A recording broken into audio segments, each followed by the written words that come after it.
അല്ലാഹു സുബ്ഹാനഹു വ തആലയുടെ വെറൈറ്റിയായൊരു 4 ഇസ്മുകളുണ്ട്. അള്ളാഹുവിൻ്റെ അസ്മാകൾ, ആ പരിശുദ്ധമായ അസ്മാകൾ നമ്മൾ പ്രിയപ്പെട്ടവരെ ഒരു 111 വട്ടം ഖൽബ് തുറന്നിട്ട് നമ്മൾ പറഞ്ഞിട്ട് ദുആ ചെയ്താൽ നമുക്ക് 4 വിജയം ഉണ്ടാകും. ഒന്ന് ജീവിത വിജയമാണ്, മറ്റൊന്ന് ദാരിദ്ര്യത്തിൽ നിന്നുള്ള കാവലാണ്, മറ്റൊന്ന് അല്ലാഹു സുബ്ഹാനഹു വ തആല നമുക്ക് ഉപജീവന മാർഗ്ഗങ്ങൾ, നമുക്ക് എന്തൊക്കെ ആവശ്യമുള്ളത് അത് മുഴുവനും അല്ലാഹു കൊണ്ടുവന്ന് നൽകും. അല്ലാഹു ഗനയുടെ വാതിൽ, സമ്പന്നതയുടെ വാതിൽ, സമ്പത്തിൻ്റെ വാതിൽ നമുക്ക് തുറന്നു നൽകും. കഷ്ടപ്പാടിൻ്റെ വാതിൽ അല്ലാഹു അടച്ചു കളയും. അങ്ങനെ ഒരുപാട് നിഅമത്തുകൾ നമ്മുടെ ജീവിതത്തിലും കുടുംബത്തിലും കയറി വരുന്ന അല്ലാഹുവിൻ്റെ 4 ഇസ്മുകളെ കുറിച്ചാണ് നമ്മൾ സംസാരിക്കുന്നത്. ആ ഇസ്മുകൾ ഏതാണ്, അതിൻ്റെ അർത്ഥങ്ങൾ എങ്ങനെയാണ് വരുന്നത്, അത് ചൊല്ലുന്നതിൻ്റെ ഗൗരവം എത്രയുണ്ട്, ഈ വിഷയങ്ങളുമായി ബന്ധപ്പെട്ടാണ് ഇന്നത്തെ അൻവാർ ഫജറിൽ നമ്മൾ സംസാരിക്കുന്നത്.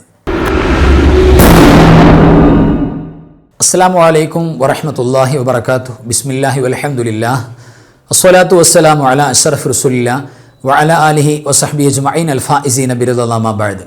പ്രിയമുള്ള സഹോദര സഹോദരിമാരെ, ഉപ്പമാരെ, അൻവാർ ഫജറിൻ്റെ പ്രിയപ്പെട്ട മുഹബ്ബീങ്ങളെ, പ്രിയപ്പെട്ട വിദ്യാർത്ഥിനികളെ, അല്ലാഹു സുബ്ഹാനഹു വ തആല ഈ ലോക ജീവിതത്തിൽ ഖൈറിൻ്റെ വിജയത്തിൻ്റെ വാതിലുകൾ നമുക്ക് തുറന്ന് നൽകാൻ എമ്പാടും നമുക്ക് ആഗ്രഹമുണ്ട്.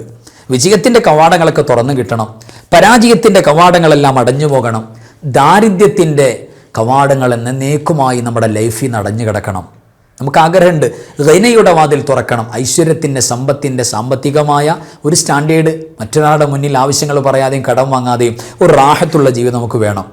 അതിന് അല്ലാഹു സുബ്ഹാനഹു വ തആല ഈ പറയുന്ന നിഅമത്തുകളൊക്കെ തുറന്നു നൽകാൻ മഹാന്മാരായ നമ്മുടെ സൂഫിയാക്കൾ, നമ്മുടെ പൂർവ്വസൂരികളായ മഹത്തുക്കളായ ഔലിയാക്കളും മഹാരഥന്മാരായ പണ്ഡിതന്മാരും നിരന്തരമായി ചൊല്ലിപ്പോന്നിരുന്ന അള്ളാഹുവിൻ്റെ പരിശുദ്ധമായ നാമങ്ങളിൽ, പരിശുദ്ധമായ ഇസ്മുകളിൽ ചില ഇസ്മുകൾ ഇവിടെ പരിചയപ്പെടുത്തുന്നുണ്ട്. ഇവിടെ പ്രിയപ്പെട്ടവരെ 4 ഇസ്മുകൾ മഹാന്മാർ പരിചയപ്പെടുത്തുന്നുണ്ട്. ഈ 4 ഇസ്മുകൾ ഉണ്ടെങ്കിൽ നമ്മളുടെ ജീവിതം പിന്നെ റാഹത്താണ്. വിജയത്തിൻ്റെ കവാടങ്ങൾ തുറക്കും, പരാജയത്തിൻ്റെ കവാടങ്ങൾ അടയും, നമ്മുടെ സാമ്പത്തിക കവാടങ്ങൾ തുറക്കും, ദാരിദ്ര്യത്തിൻ്റെ കവാടം അടയും. ഈ 4 ഇസ്മ മതിയാകും അള്ളാഹു ഒരുപാട് വിജയങ്ങൾ നമുക്ക് നൽകാൻ. യഥാർത്ഥത്തിൽ അള്ളാഹുവിൻ്റെ അസ്മാകൾ പറയുന്നതിലൂടെ, അള്ളാഹുവിൻ്റെ വിശേഷണങ്ങളുള്ള നാമങ്ങൾ നമ്മൾ വിളിക്കുന്നതിലൂടെ അള്ളാഹു ഇജാബത്തുമായി നമ്മുടെ മുന്നിൽ പ്രിയപ്പെട്ടവരെ അതിൻ്റെ മറുപടിയായി മലക്കളെ പറഞ്ഞേക്കും. ഏറ്റവും വലിയ പവറല്ലേ. അതുകൊണ്ടല്ലേ അള്ളാഹുവിൻ്റെ വിശിഷ്ടമായ നാമങ്ങൾ, വിശേഷണങ്ങൾ പറഞ്ഞിട്ട് നിങ്ങൾ ചോദിച്ചോളൂ എന്ന്. അതിന് ഒത്തിരി ഉറപ്പാണ്. നബി സല്ലല്ലാഹു അലൈഹി വസല്ലമ തങ്ങളുടെ മുന്നിൽ സ്വഹാബത്ത് അവിടുത്തെ അള്ളാഹുവിൻ്റെ നാമങ്ങൾ ചോദിച്ചുകൊണ്ട് വിളിച്ചുകൊണ്ട് ദുആ ചെയ്യുമ്പോൾ നബിതങ്ങൾ പലപ്പോഴും ശ്രദ്ധയിൽപ്പെട്ടപ്പോൾ പറഞ്ഞിട്ടുണ്ട്, പലപ്പോഴും നിങ്ങൾ ചോദിച്ചോളൂ, ഇജാബത്ത് മുന്നിലുണ്ട്. അവിടുത്തെ നാമങ്ങൾ, അള്ളാഹുവിൻ്റെ വിശിഷ്ട നാമങ്ങളും വസ്ഫുകളും പറഞ്ഞുകൊണ്ട് ചോദിക്കുമ്പോഴാണ്. അപ്പോൾ അള്ളാഹുവിന് വലിയ ഇഷ്ടമാണ്. അള്ളാഹുവിന് ഏതൊരു കാര്യമാണോ നമുക്ക് കിട്ടാനുള്ളത്, നമുക്കൊരു വലിയ സഹായം വേണം, ഒരു ഹെൽപ്പ് വേണം. അപ്പോൾ അള്ളാഹുവിന് യാ നാസുർ യാ അല്ലാഹ്, സഹായിക്കുന്ന പടച്ചോനെ എന്നെ സഹായിക്കണേ. കണ്ടോ, യാ നാസുർ യാ അല്ലാഹ്, അത് ഏറ്റവും ഫിറ്റാണ്. അതേപോലെ തന്നെ നമുക്ക് വിജയങ്ങൾ തുറന്ന്, വിജയത്തിൻ്റെ വാതിൽ തുറക്കണം. അപ്പോൾ എന്ത് ചെയ്യുക? വിജയത്തിൻ്റെ വാതിലുകൾ തുറന്നു നൽകുന്നവനെ, എല്ലാം ഞങ്ങളുടെ മുന്നിൽ എല്ലാ ഖൈറുകളും തുറന്നു നൽകുന്ന പടച്ചോനെ എന്നുള്ള യാ ഫത്താഹ് യാ അല്ലാഹ്, ആ ഒരു ഇസ്മു നമ്മൾ കൊണ്ടുവരണം. അതൊക്കെ ഉൾപ്പെടുത്തിയിട്ടാണ് മഹാന്മാർ ഒരു കോർവയിൽ പറഞ്ഞിട്ടുള്ളത്. നമുക്ക് ചൊല്ലാൻ പര്യാപ്തമായ, അത് ഖൽബ് ടച്ച് ചെയ്തുകൊണ്ട് ചൊല്ലണമെന്ന് ഷർത്ത് മാത്രമേ ഉള്ളൂ. ഷർത്തൊന്നേ ഉള്ളൂ. സ്വലാത്ത് ചൊല്ലും പോലെ ചൊല്ലിയാൽ പോരാ.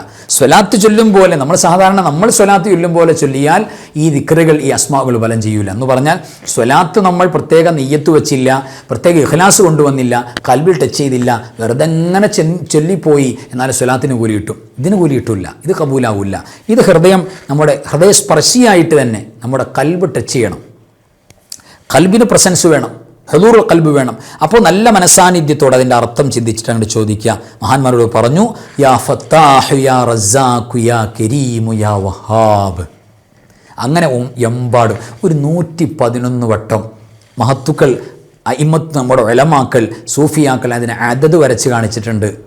111 111 വട്ടം, 111 111 വട്ടം നമ്മൾ ആത്മാർത്ഥമായി പരിശുദ്ധമായ അസ്മാകൾ പറഞ്ഞിട്ട് അള്ളാഹുവിനോട് ദുആ ചെയ്താൽ, ദുആ ചെയ്യേണ്ട, അസ്മാകൾ പറഞ്ഞാൽ തന്നെ ദുആ മുമ്പ് തന്നെ നമുക്ക് എല്ലാ വിജയത്തിൻ്റെ കവാടങ്ങളും തുറക്കും.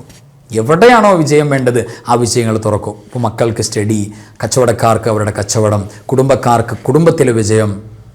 അങ്ങനെയാണ് കല്യാണം കഴിച്ച് ഭർത്താവിൻ്റെ വീട്ടിൽ വന്ന സഹോദരിമാർക്ക് ആ വീട്ടിൽ വിജയം, ഭർത്താവിന് ജോലിയിൽ വിജയം. അങ്ങനെ എല്ലാ മേഖലകളും വിജയമാകും.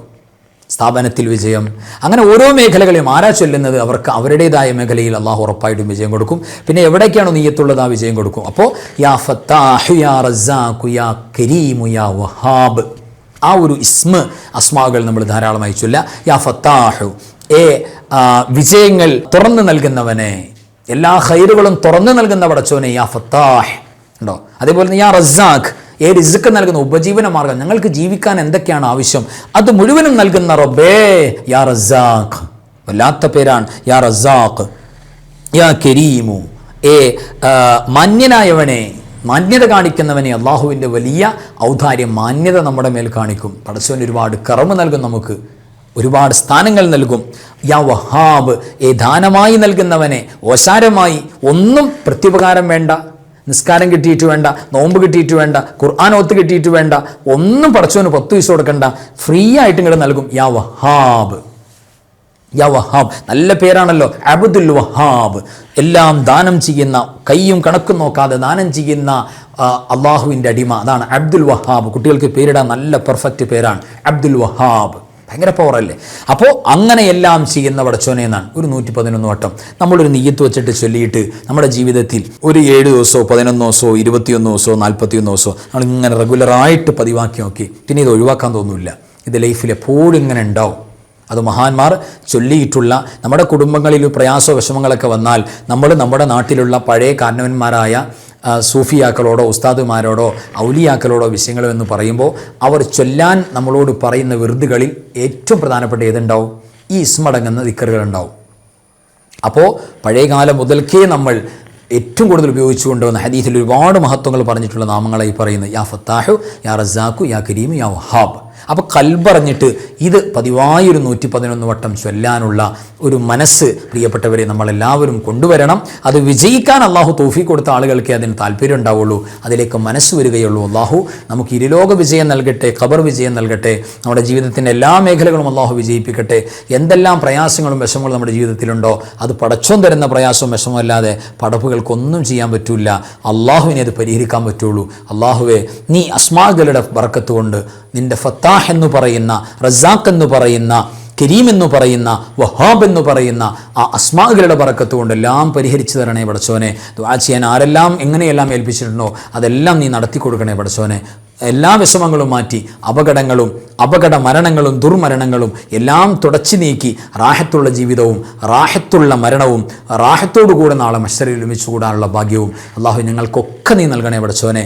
അള്ളാഹു ലോകത്തിൻ്റെ രാജ്യത്തിൻ്റെ നാനാഭാഗത്തു നിന്നും സ്വദേശം വിദേശം ഒക്കെ ഒരുപാട് പേര്, അതേപോലെ തന്നെ ലക്ഷദ്വീപിൽ നിന്ന് അങ്ങനെ ഒട്ടനവധി ആളുകൾ നമ്മുടെ ക്ലാസ് മുടങ്ങാതെ കേൾക്കണമെന്ന് വലിയ മഹബത്തുള്ളവരാണ്. അള്ളാഹു ആ നിഅമത്ത് അവർക്കും ഞങ്ങൾക്കും ദായിമാക്കണേ അല്ലാഹ്.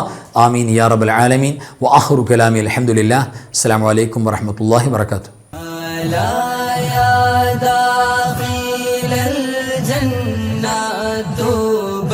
تبشرنا بما فيها.